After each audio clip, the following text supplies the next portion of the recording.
نحمده ونصلي على رسوله الكريم أما بعد فأعوذ بالله من الشيطان الرجيم بسم الله الرحمن الرحيم وإذا سمعوا ما أنزل إلى الرسول ترى أعينهم تفيض من الدمع مما عرفوا من الحق صدق الله مولانا العظيم۔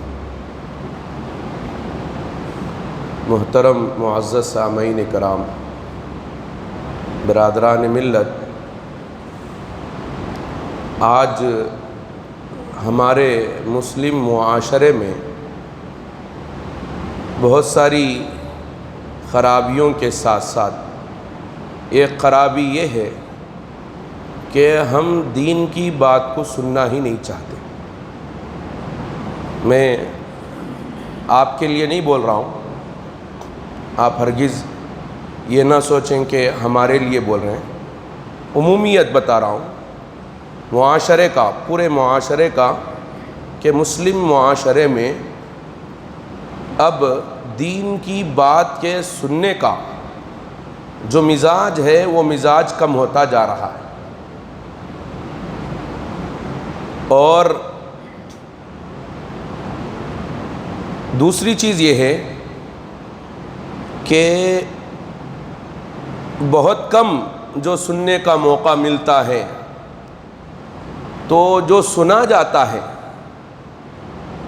وہ سننے کا جو طریقہ ہوتا ہے وہ بھی آداب سے خالی ہوتا ہے، مجاہدے سے خالی ہوتا ہے۔ دین کی بات اہمیت کے ساتھ سنی جاتی ہے،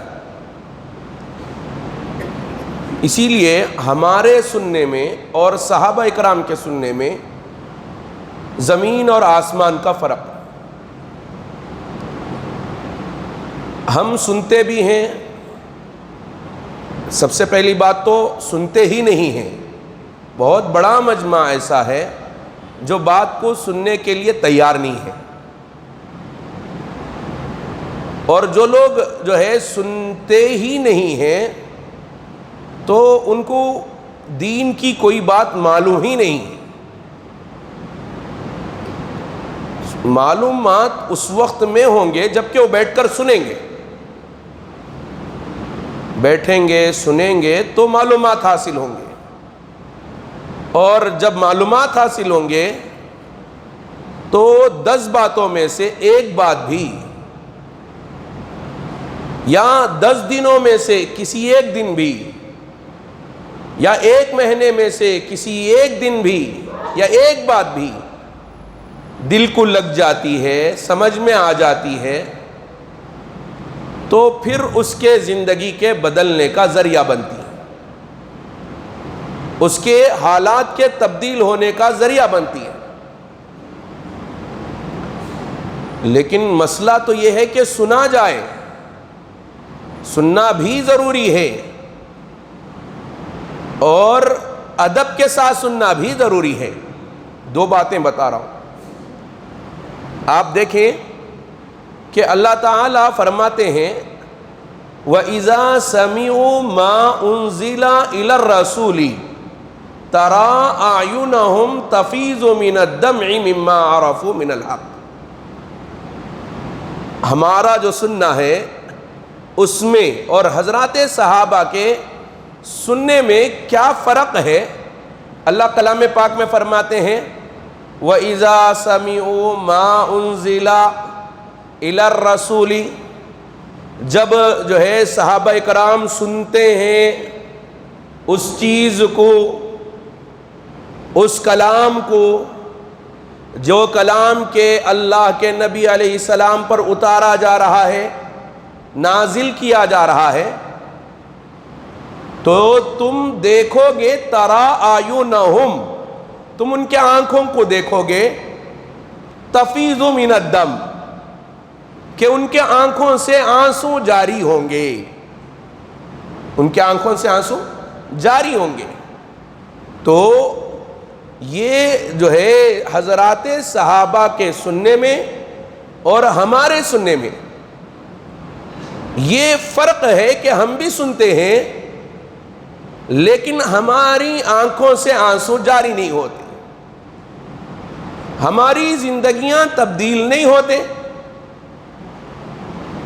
حضرت ضماد رضی اللہ تعالیٰ عنہ مکہ مکرمہ میں آئے۔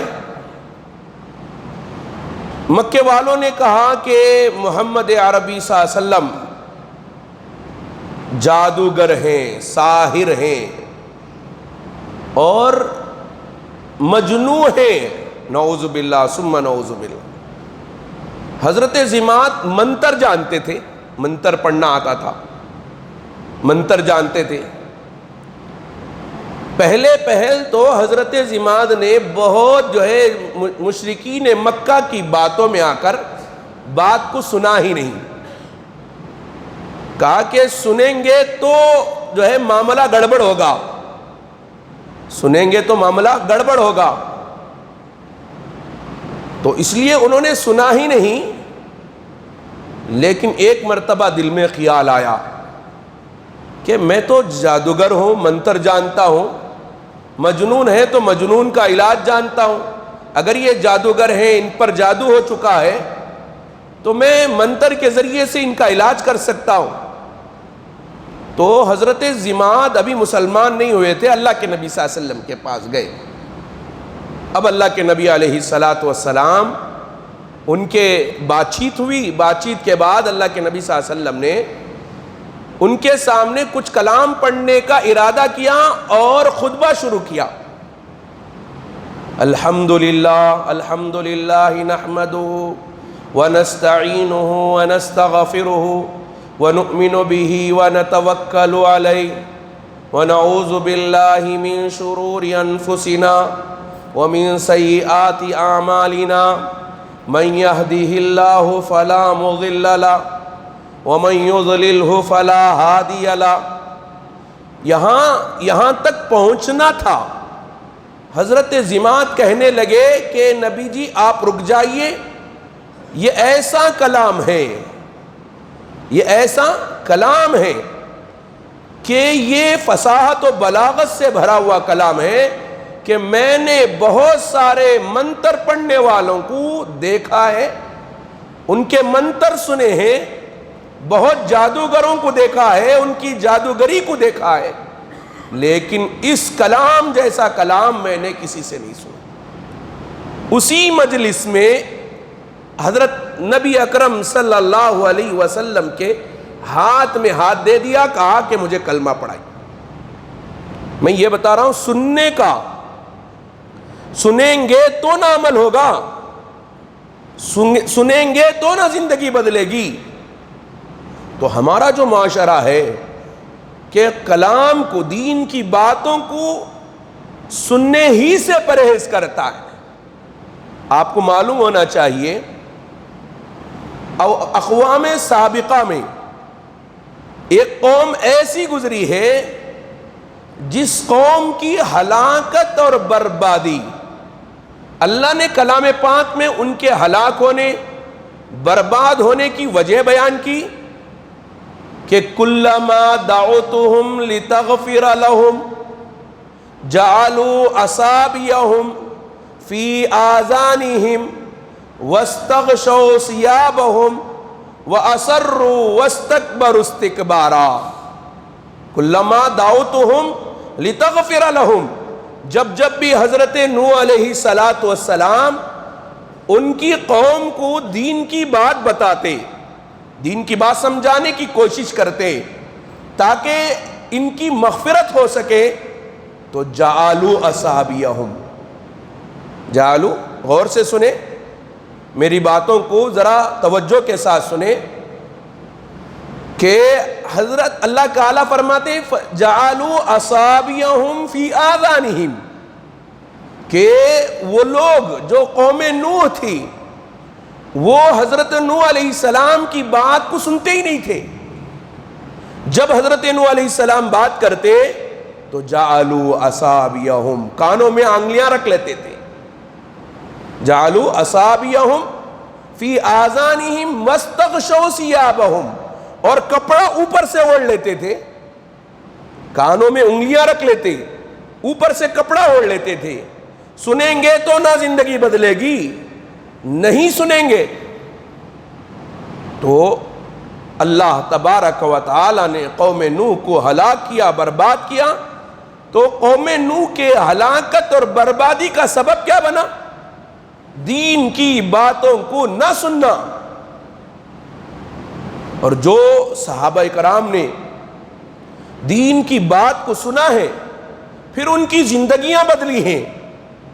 حضرت طفیل بن عمرو دوسی رضی اللہ تعالیٰ عنہ, قبیلہ دوس طائف کا ایک قبیلہ ہے. آپ نے حضرت ابو ہریرہ رضی اللہ تعالیٰ عنہ کا نام سنا ہوگا. حضرت ابو ہریرہ بھی دوس قبیلے کے ہیں. حضرت طفیل بن عمرو دوسی رضی اللہ تعالیٰ عنہ مکے کو آتے ہیں. مشرکین وہی پٹی پڑھاتے ہیں کہ طفیل کا دوست قبیلے کا سردار آیا ہے. تو ان کو پکڑ کر کہا کہ ہمارے یہاں محمد صلی اللہ علیہ وسلم, ان کی اپنی زبان میں انہوں نے کہا کہ محمد ہے اور وہ جادوگر ہے, ساحر ہے, اس کی بات سنیں گے تو پھر پتہ نہیں کیا ہوگا, تم ہرگز ان کی بات کو نہ سنو.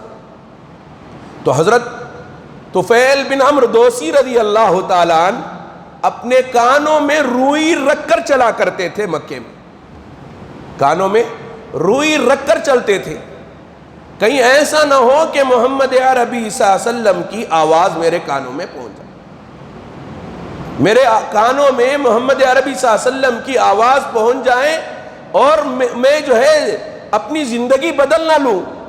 بہتر ہے کہ کانوں میں روئی رکھوں اور چلتا رہوں. لیکن ایک مرتبہ میں نے دیکھا کہ آپ کعبۃ اللہ کے سامنے کھڑے ہیں اور کلام پاک پڑھ رہے ہیں. میرے دل میں خیال آیا میں ایک قبیلے کا سردار ہوں اور اللہ نے مجھے سوجھ بوجھ دی ہے, سمجھداری دی ہے. ایک مرتبہ سن تو لوں کہ یہ کیا کہہ رہے ہیں. اگر غلط کہہ رہے ہیں تو میں تو سمجھدار ہوں, چھوڑ دوں گا, اور اگر صحیح کہہ رہے ہیں تو اسے اپنانے میں کیا ہمارا جو ہے برا ہو جائے گا. تو حضرت طفیل بن عمرو دوسی رضی اللہ تعالیٰ عنہ کانوں سے روئی نکالا اور اللہ کے نبی علیہ الصلاۃ والسلام کلام پاک پڑھ رہے تھے. آپ کی کلام کو سنا اور جیسے ہی سنا کہا کہ یہ کسی انسان کا کلام نہیں ہے, یہ تو کلام اللہ ہے. تو چنانچہ نبی اکرم صلی اللہ علیہ وسلم کے ہاتھ پر ایمان لائے. میں یہی بتانا چاہ رہا تھا کہ حضرت طفیل بن عمرو دوسی کانوں میں روئی رکھ کر چلتے تھے, لیکن سنے تو سننے کے بعد کیا ہوا کہ اللہ تعالیٰ نے ہدایت عطا فرمائی. اسی لیے فرمایا کہ سننا بے انتہا ضروری ہے. اپنا وقت سننے کے لیے دین کی باتوں میں, دین کی باتوں کو سمجھنے کے لیے وقت نکالنا چاہیے تاکہ ہماری زندگیوں میں تبدیلی آئے, تاکہ ہماری زندگی نبی علیہ السلام کی شریعت کے مطابق گزرے, سنت کے مطابق چلے اور اللہ تعالیٰ کے احکامات ہماری زندگی میں آئیں. چنانچہ حضرت طفیل فرماتے ہیں کہ نبی علیہ السلام کے ہاتھ میں ایمان میں داخل ہوئے اور آپ سے کہا کہ نبی جی میں اپنے قبیلے کا سردار ہوں, آپ مجھے اجازت دیں کہ میں اپنے قبیلے میں جا کر دین کی دعوت دوں. تو آپ علیہ الصلاۃ والسلام نے اجازت دے دیا.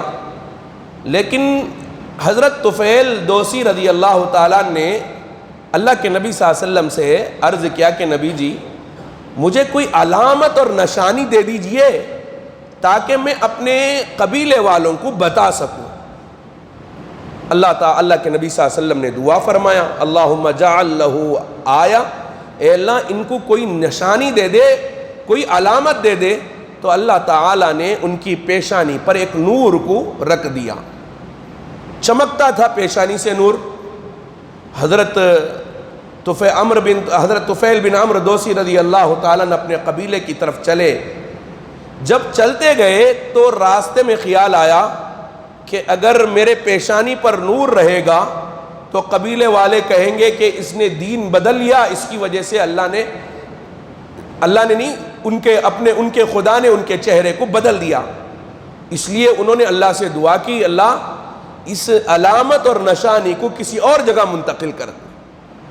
چنانچہ کہتے ہیں کہ اللہ تعالیٰ نے ان کی لاٹھی میں اس نور کو منتقل فرما دیا. حضرت طفیل بن عمرو دوسی اپنے قبیلے میں جاتے ہیں اور اپنے قبیلے والوں پر محنت کرتے ہیں. اپنے گھر والوں پر محنت کیا, گھر والے ایمان میں داخل ہوئے, اور پھر یہی سلسلہ چلتا رہا. بہت سارے لوگ ایمان میں داخل ہوئے, لیکن بہت سارے لوگ ایمان میں داخل نہیں ہوئے. پھر اللہ کے نبی صلی اللہ علیہ وسلم کے پاس آئے, آ کر عرض کرنے لگے, نبی جی آپ میری قوم کو بدعا کر دیجیے, بات نہیں مان رہی ہیں, بات نہیں سن رہی ہیں. میں یہ بتانا چاہ رہا ہوں, غور سے سنیں کہ حضرت طفیل بن عمرو دوسی رضی اللہ تعالیٰ عنہ روئی رکھ کر مکے میں چل رہے تھے. اگر وہ روئی نہ ہٹاتے تو حضرت طفیل بن عمرو دوسی رضی اللہ تعالیٰ عنہ کے 80 گھرانے مسلمان نہ ہوتے, ایمان میں داخل نہ ہوتے. اسی لیے فرمایا کہ جب دین کی بات ہو تو پورے آداب کی رعایت کرتے ہوئے اسے سنی جائے, اس کے لیے وقت دیا جائے. جب وقت دیا جائے گا تو پھر حالات ہمارے بدلیں گے, اور حالات کا بدلنا لامحالہ ضروری ہوتا ہے. ان اللہ لا یضیع اجر المحسنین, کہ اللہ تبارک و تعالی محسنین کے اجر کو ضائع نہیں کرتے, کچھ نہ کچھ اثر تبدیلی لاتے ہیں. اسی لیے حضرت عمر فرماتے ہیں کہ ایک جگہ دین کی مجلس لگی ہوئی ہو, دین کی باتیں چل رہی ہوں, تو اس جگہ کوئی بندہ بیٹھ کر قرآن پڑھ رہا ہے یا کوئی بندہ نماز پڑھ رہا ہے, فرض نماز نہیں, سنت نمازیں, نفل نمازیں پڑھ رہا ہے, تو حضرت عمر رضی اللہ تعالیٰ نے, حضرت امام غزالی رحمت اللہ علیہ نے حضرت عمر کا قول نقل فرمایا کہ کیا نماز علیحدہ پڑھنا بہتر ہے یا دین کی مجلس میں بیٹھنا افضل ہے؟ تو حضرت عمر کا قول نقل فرماتے ہیں کہ جہاں کہیں بھی دین کی مجلس چل رہی ہو وہاں انفرادی اعمال میں لگنا, چاہے وہ قرآن پڑھ رہا ہو چاہے نماز پڑھ رہا ہو, فرمایا کہ بہتر یہ ہے کہ دین کی اس مجلس میں بیٹھے. اس لیے کہ حضرت عمر رضی اللہ تعالیٰ عنہ فرماتے ہیں کہ وہ جو ہے دین کی مجلس میں جب بیٹھا تھا تو گناہوں کے پوٹلیوں کے ساتھ بیٹھا تھا, گناہوں کے ساتھ آیا تھا, اور مجلس میں بیٹھا اور دین کی بات اس کے سمجھ میں آ گئی, اس کے دل کو اثر کر گئی, اور وہ بیٹھے توبہ کر لیا. تو فرماتے ہیں کہ جو گناہوں کے ساتھ آیا تھا توبہ کرنے کی وجہ سے وہ سارے گناہ اللہ تعالیٰ نے معاف کر دیے. تو اب اندازہ لگائیں کہ حضرت عمر رضی اللہ تعالیٰ عنہ کا کہنا کہ دین کی مجلس کہیں چل رہی ہو تو وہاں انفرادی اعمال میں لگنا مناسب نہیں ہے, بہتر یہ ہے کہ دین کی مجلس میں بیٹھے. حضرت زماد کہتے ہیں, نبی جی آپ میرے قوم کے لیے جنہوں نے بات نہیں مانی ان کے لیے بدعا کر دیں. تو اللہ کے نبی صلی اللہ علیہ وسلم ہاتھ اٹھاتے ہیں, کہتے ہیں اللہم اہدی قوم دوس, اے اللہ قبیلہ دوس کو ہدایت عطا فرما. قبیلہ دوس کو ہدایت, بدعا مانگ رہے تھے حضرت طفیل بن عمرو دوسی, لیکن اللہ کے نبی صلی اللہ علیہ وسلم نے دعا دی. اب جب دعا دی تو آپ حضرت طفیل کو سمجھا کر بھیجا کہ جاؤ نرمی کے ساتھ اپنی قوم کو دین کی دعوت. گئے, جا کر دین کی دعوت دی. 80 گھرانے مسلمان بنے، 80 گھرانے۔ چنانچہ حضرت ابو ہریرہ رضی اللہ تعالیٰ عنہ اسی قبیلہ دوس سے مسلمان بن کر اللہ کے نبی صلی اللہ علیہ وسلم کے پاس آئے۔ اگر حضرت طفیل بن عمرو دوسی رضی اللہ تعالیٰ عنہ بات نہ سنتے، آپ علیہ السلام کی کانوں میں روئیاں رکھ کر ہی چلے جاتے، تو کیا وہ 80 گھرانے مسلمان ہو پاتے؟ کیا حضرت ابو ہریرہ رضی اللہ تعالیٰ عنہ جن کے علم کا، جن کے احادیث کا اتنا بڑا ذخیرہ جو آج امت محمدیہ صلی اللہ علیہ وسلم کو ملا ہے، کیا یہ ہم کو مل پاتا؟ صرف ایک وجہ بنی، سبب بنا کہ کانوں سے روئیوں کو ہٹایا اور بیٹھ کر دین کی بات کو سنا، اللہ کے نبی صلی اللہ علیہ وسلم کی مجلس میں آئے۔ چنانچہ اللہ تعالیٰ نے انہیں ہدایت عطا فرمائی، توفیق عطا فرمائی۔ حضرت سلمان فارسی رضی اللہ تعالیٰ عنہ، حضرت سلمان فارسی کو ان کے والد گھر میں بند کر رکھا کرتے تھے، باہر جانے ہی نہیں دیتے تھے۔ ایک مرتبہ اپنی زمین کے کام کے لیے بھیجا کہ جاؤ، جا کر میری جو جہاں جاگیر ہے، زمینیں ہیں، وہ زمینوں کو دیکھ کر آؤ، مجھے دوسرے طرف جانا ہے کسی اور کام کے لیے۔ تو حضرت سلمان فارسی رضی اللہ تعالیٰ عنہ کہتے ہیں کہ آگ کے پجاری تھے، آگ کی پوجا کیا کرتے تھے۔ ان کا جو باپ تھا وہ آگ کی پوجا کرتا تھا، اور حضرت سلمان فارسی کو اسی کام میں لگا رکھا تھا کہ یہ گھر سے باہر نہ نکلیں، اور دوشیزاؤں کی طرح پالا تھا، اور گھر میں رہ کر صرف ذمہ داری کیا تھی کہ آگ کو 1 منٹ کے لیے بھی بجھنے نہ دیا جائے۔ آگ کو جلاتے تھے۔ لیکن ایک دن جب بھیجا تو حضرت سلمان فارسی رضی اللہ تعالیٰ عنہ جائیداد زمین دیکھنے کے لیے گئے تھے، لیکن جاتے جاتے ایک گرجا گھر کو گئے، دیکھا کہ وہاں کچھ لوگ گرجا گھر میں اپنی اپنی عبادت کر رہے ہیں، یعنی حضرت عیسیٰ علیہ السلام ان کے ماننے والے تھے، عبادت کر رہے تھے۔ تو ان کے عبادت کو دیکھا تو ان کو سمجھ میں آیا کہ ہم جو آگ کی پوجا کرتے ہیں اس سے معلوم ہوتا ہے کہ یہ عبادت بہت اچھی عبادت ہے۔ بیٹھا، ان سے بات سنی تو پھر حضرت سلمان فارسی رضی اللہ تعالیٰ عنہ کو سمجھ میں آیا کہ ہم جس دین پر چل رہے ہیں، میں اور میرا باپ جس دین پر ہے، وہ دین سے بہتر دین ایسا لگتا ہے کہ حضرات جو گرجا گھر میں عبادتیں کر رہے ہیں لوگ، یہ عبادت زیادہ بہتر معلوم ہوتی ہے، مجھے تو اس عبادت میں لگنا چاہیے۔ پورا دن گزر گیا، رات میں واپس اپنے گھر گئے۔ بہرکیف والد محترم نے ان کو باندھ کر گھر میں رکھ لیا۔ جب معلوم ہوا کہ یہ گرجا گھر جا کر واپس آئے ہیں تو ان کو مار کر گھر میں بیڑی ڈال کر رکھ دیا۔